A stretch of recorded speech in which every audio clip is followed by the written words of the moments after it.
ሲጀመር ተመስገን ቤት ያለ እንዴት ነው የምትጠሪው? እኔ መች እንደዚህ የሚሆን መሰለኝ። ይባስ ብሎ ውጪ ድረስ ተከትሎ ስለ ሰርግ ማውራት አስፈላጊ ነው? በግድ ካልተጣላሁ ነው እንዲያረጋ አባዬ። ይኸውልሽ ከዚህ በኋላ እኔ ነኝ ማስቀየም። አባዬ ተመስገን ምን አለ? ደግነቱ እሱ ምንም አልመሰለው። ለምንድን ነው ምንም ያልመሰለው እንዴ? የኔ ቃል እኮ የፈጣሪ ቃል አይደለም፣ ሐሳብ ይቀየራል። እና ሐሳብን ቀየርክ? ለምን አልተናደክም? አምባጓሮ መፍጠር ነበረብህ ነው? አይ አይደለም። ለካ ማሸነፍ እንደዚህ ደስ ይላል። ማንን አሸነፍክ? የት አባቱ ተመስገንን አሸነፍኩት። ምን አሸነፍክ? ውጪ ራሱ አግኝቼ ሙሽርነታችንን በደንብ ነገርኩት። አንተ ደግሞ ቆይ ካልተመታው ነው እንደምትለው? ምን ቆይ እንደሚመታኝ ነው እንደምታስበው? ያንፈራፈረህ ልጁ እኮ ተመስገን ነው። አንቺን ብዬ ነው እንጂ እኔም ከሱ አላንስምሽ። በቃ ማወቅ ያለበትን አውቋል አይደለ? አንተ ጠበቅነው ደግሞ አልደበረውም። ከዚህ በላይ ሌላ ለሱ ምንም ማስረዳት አይጠበቅብንም እንዴ። ፕሮሰሱንማ ማወቅ አለበት። ለምን ቅጥል እንዲል ነው እሱ ትቶናል። ለምንድን ነው የማትተው አንተ? እንዴ ሽምግልናው ሰርጉ እሱ ካላወገ ምንድነው ጥቅማችን? ምን እየቀለድክ ነው? ማለቴ ይኸውልህ አስረዳሽ። በቃ ወላ አስረዳሽ ትውት ይባክሽ ትውት። ቆይ ምንድን ነው የምትፈልገው? ምንም አልፈልግም። ሰላም ነሽ ወይ ነው ያልኩሽ። ያገባሃል? አይመለከተህም። እሺ እስካሁን እንደምትወደኝ ስታስመስል የቆየኸው ይበቃሃል። እሺ በሉ ቻው። ፈሪ ነህ። ፊት ለፊትማ መጋፈጣች። አባዬ በቃ እኔ እደውላለሁ። ቻው፣ ደህና ደሩ። አንቺ ግን ደህና አይደለሽ። አባዬ ደህና አይደለሁ። ምን ነው ይሄን ሁሉ እድሜን የበላ ሰው፣ በጣም ብዙ መከራ ያሳየኝ ሰው ሳገባ ግን ምንም አልመሰለው። ብዙ ተገፋና ተስፋ ቆረጠ። ግን አንቺ ከፍትሽ ያለው ትዳር የሚያስደስትሽ ከሆነ በዚህ መከፋት የለብሽ። ማዘርስ ውስጥ ናት። ጥሩ። አባዬ እስከሚመጣ ደግሞ እኔና አንቺ እናውራ እንችላለን።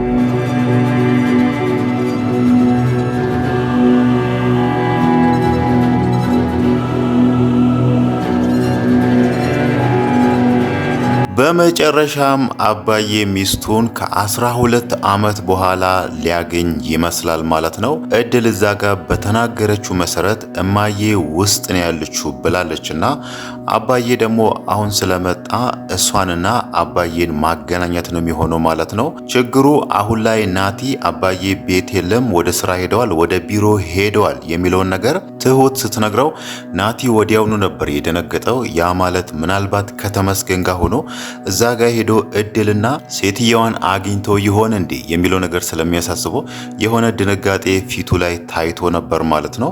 ቀደም ብሎም እድል ጋር ሄዶ ራሱ እዚህ መጥቶ አንቺን ያገኘች ሰው አለ እንዴ የሚለውን ነገር ጠይቋት ነበርና ያ ማለት እሱ ተመስገን እድልን ያገኛት ይሆን እንዴ የሚለው ነገር ስለሚያሳስበው አሁን ላይ ደግሞ አባዬ ወደ ስራ ሄዷል የሚለው ነገር ሲሰማ ሰሞኑን ስራ ሄዶ ስለማያውቅ ብዙ ቀን እቤት ስለሚቆይ እንዴት ነው ዛሬ ስራ የሄደው የሚለው ነገር ትንሽ አስደንግጦታል ማለት ነው። ምናልባት አሁን ላይ እዛ ሄዶ እድልን ሊያገኟት ይችላሉ የሚለው ነገር ካሳሰበው የሚያደርገው ነገር አይታወቅም። እድል እዛ ጋር እና አባዬና ተመስገን ጋር ብትሆን ራሱ እሱ ደግሞ ለዓለሜ ደውሎ ሴትየዋን ይዘሽ ጥፊ ወይ ደግሞ ቦታ ቀይሪ የሚለውን ነገር ለዓለሜ ሊነግራት ይችላል ማለት ነው።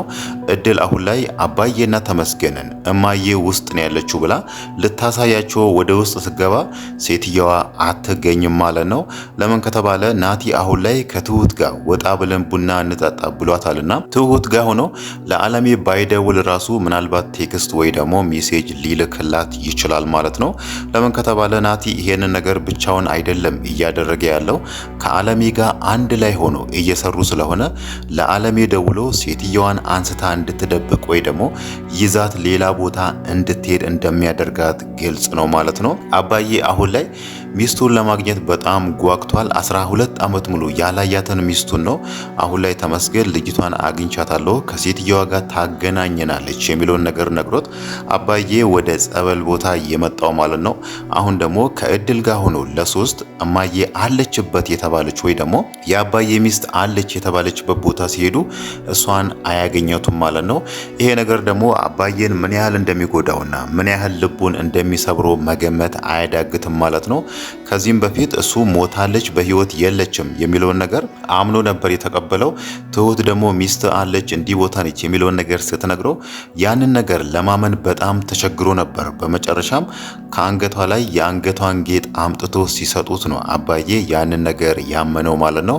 አሁን ደግሞ ሴትየዋ እዚህ ነች እዛ ነች የሚለው ነገር እሱን ያስጨነቀው ይመስላል። ለዛም ነው በመጨረሻም ተመስገን ልጅቷን አግኝቻታለሁ ታገናኘናለች የሚለውን ነገር ነግሮት እሱ ወደ ጸበል ቦታ የመጣው ማለት ነው። የነሱ ሀሳብ ጥሩ ሆኖ እንዳለ ሆኖ አሁን ደግሞ ናቲ ይሄ ነገር እንዲሆን በጭራሽ አይፈልግም ማለት ነው። እሱ የሚፈልገው ተመስገን በዛ ነገር ቢዚ እንዲሆንና እንዳይረጋጉ። በዚህ መሃል ደግሞ እሱ ሽማግሌ ልኮ ትሁትን ያገባል። ከዛም በኋላ ነው የሱ እቅድ አባዬና ሚስቱ እንዲገናኙ የፈለገው ማለት ነው። አሁን ላይ አባዬና ሚስቱ ተገናኙ ማለት ነገሮች ተረጋጉ ማለት ተመስገን ያኔ ምንም የሚያሳስበው ወይ ደግሞ ቢዚ የሚያደርገው ነገር ስለማይኖር እሱም ሽማግሌ ልኮ ይፎካከረኛል ያሸንፈኛል የሚለው ነገር ስላሳሰበው ነበር እንጂ በዚህ ልክ የአባዬን ሚስት ለመጉዳት ወይ ደግሞ እሷ ላይ ሌላ ክፋት ሌላ ተንኮል አስቦ አይደለም ማለት ነው። ከናቲ በላይ ደግሞ የሚገርመው የዓለሜ ነው ማለት ነው። አባዬም ትሁትም ያኔ አንድ ላይ ሆኖ ለዓለሜ ያደረጉላትን ነገር ማስታወስ እንችላለን።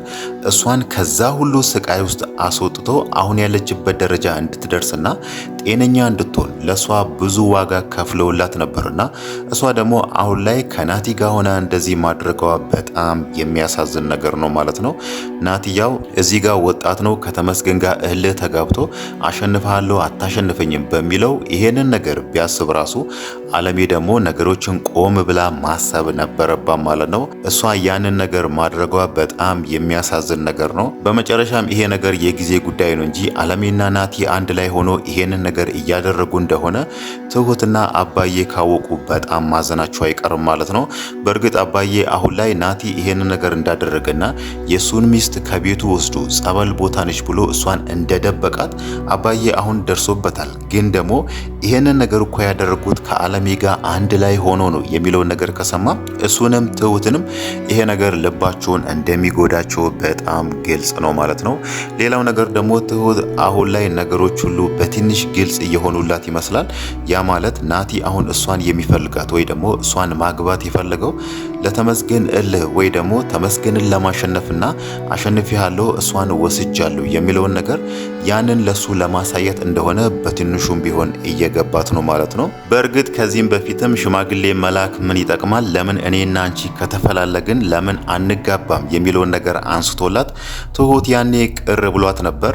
ዛሬ ላይ ደግሞ ናቲ እኛ የምናደርገውን ነገር ሁሉንም ሂደቱን ማወቅ አለበት፣ እሱ ካላወቀው ታዲያ ምን ጥቅም አለው የሚለውን ነገር መናገሩ ናቲ እሷን የፈለጋት ወይ ደግሞ እሷን ማግባት የፈለገው ተመስገንን አሸንፎ ከሱ በላይ ሆኖ ለመታየት እንደሆነና ለሷ ምንም ስሜት እንዳሌለው በትንሹም ቢሆን ያየች ይመስላል ማለት ነው። ሌላ ነገር ደግሞ እሷ አሁን ላይ የተመስገን እሷን ያለመፈለግና በሷ ተስፋ ቆርጦ ከፈለግሽ ናቲ ማግባት ትችያለሽ፣ እኔ ትችሻለሁ፣ የፈለግሽውን ማድረግ ትችያለሽ የሚለውን ነገር ለሷ ማለቱ ትሁትን ትንሽ አሳዝኗታል ማለት ነው።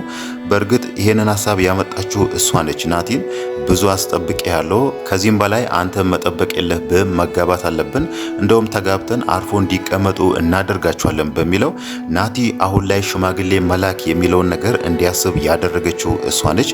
ተመስገን ምን ያደርጋል ብላ ጠብቃ እንደሆነ ባይታወቅም ግን ደግሞ የተመስገን ዝምታና የፈለግሽውን ነገር ማድረግ ትችያለሽ የሚለው ነገር እሷን ትንሽ አሳዝኗታል ማለት ነው። አሁን ላይ የናቲን ነገር በትንሹም ቢሆን እያየች ስለሆነ ከጊዜ በኋላ የናቲን ማንነት ናቲ ያደረገውን ሁሉ ካወቀች በኋላ ተመስገንን ይቅርታ ጠይቃው ከሱ ጋር እንደምትሆን ግልጽ ነው ማለት ነው። በእርግጥ ተመስገን አሁን ባለው ስሜት እሷ ከናቲ ጋር ብትጣላና ወደሱ ብትመለስ ምናልባት ላይቀበላት ይችላል። እሷ ተመስገንን ይቅርታ ጠይቃው ያንዴ ተሳስቻለሁ እንዲህ ማለት አልነበረብኝም የሚለውን ነገር እሷም በምላሿ በእርግጥ ከዚህም በፊት ተመስገን እሷ ላይ ያደረገው ነገር በጣም ብዙ ጊዜ ደጋግሞ ይቅርታ ጠይቋታል። ከሷም አልፎ ቤተሰቦቿን ይቅርታ ጠይቆ ከቤተሰቦቿ ጋር እርቅ ፈጥሮ ነበር። እሷ ነች እንጂ እዚህ ጋር ናቲ ናቲ እያለች ለሱ ይቅርታ ልታደርግለት ወይ ደግሞ ልቡን ልትከፍትለት ያልቻለችው ማለት ነው። በመጨረሻም ግን የናቲን ማንነት ካወቀች በኋላ ተመስገንን ይቅርታ ጠይቃው ከሱ ጋር ተጋብቶ አንድ ላይ እንደሚሆኑና ልጃቸውን አብሮ እንደሚያሳድጉ ግልጽ ነው ማለት ነው።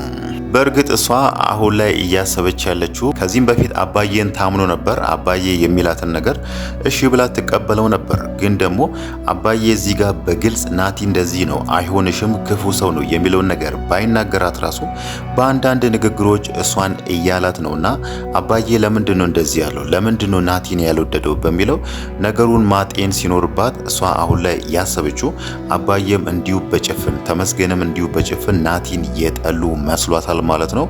አሁን እንደውም እሷ ተመስገን አልተቀየረም የሚለውን ነገር ነው እያሰበች የነበረው። በእርግጥ በአፏ ነው አባዬን ያለችው እንጂ ልቧ ውስጥ ያንን ነገር አላለችም። ግን ደግሞ ምን አይቶበት ነው ናቲ ምን አድርጎ ነው የሚለውን ነገር መመራመር ሲኖርባት እዚህ ጋር ከናቲ ጋር መጋባት አለብን፣ ናቲ ከዚህ በኋላ አላስጠብቅህም በሚለው እንደዚህ አይነት ነገር ውስጥ መግባት አልነበረባትም ማለት ነው። ናቲም እዛ ጋር እውነቱን ይሁን ወይ ደግሞ ተመስገንን ለማበሳጨት ይሁን ባይታወቅም ሽማግሌዎችን አዘጋጅቻለሁ የሚለውን ነገር ነግሮ ነበር። ያ ማለት ቀጣይ እሁድ ላይ ሽማግሌውን ለመላክ ማለት ነው። ትሁት ደግሞ እዚህ ጋር እንዴት አድርጋ ናቲን ሽማግሌውን አትላክ ተው እንደምትለው ባይታወቅም እሁድ እስከሚደርስ ድረስ አባዬና ተመስገን ናቲ ማን እንደሆነና እሱ ምን እየሰራ እንደነበረ ካልነገሯት በስተቀር ምናልባት ትሁት የማትፈልገው ትዳር ውስጥ ልትገባ ትችላለች ማለት ነው። እዚህ ጋር ግን ያ ነገር የሚሆነው አባዬና ተመስገን አሁን ላይ ጸበል ቦታ ነው ያሉትና የአባዬን ሚስት እዛ ጋር ካላገኙና ናቲ ለዓለሜ ቴክስት ልኮላት ዓለሜ ሴትዮዋን ወስዳ ሌላ ቦታ ከደበቀች ምናልባት እነሱም ተናዶ ወደ ከተማ ከመጡና ያንን ነገር ካልተናገሩ ነው እንጂ ናቲ ቴክስቱን ባይልክና ዓለሜ ሴትዮዋን ወስዳ ሌላ ቦታ ካላስቀመጠቻትና እነሱ አስቦ አቅዶ እንደሄዱ የአባዬን ሚስትና ከሷ ጋር የነበረችው ልጅ ወደ ቤት ካመጡ ምናልባት የናቲ ክፋትና ከዚህም በፊት ያደረገው ነገር ይጋለጣል። ትሁትም ያኔ ሊሆን ይችላል ከናቲ ጋር የምትላቀቀው ማለት ነው።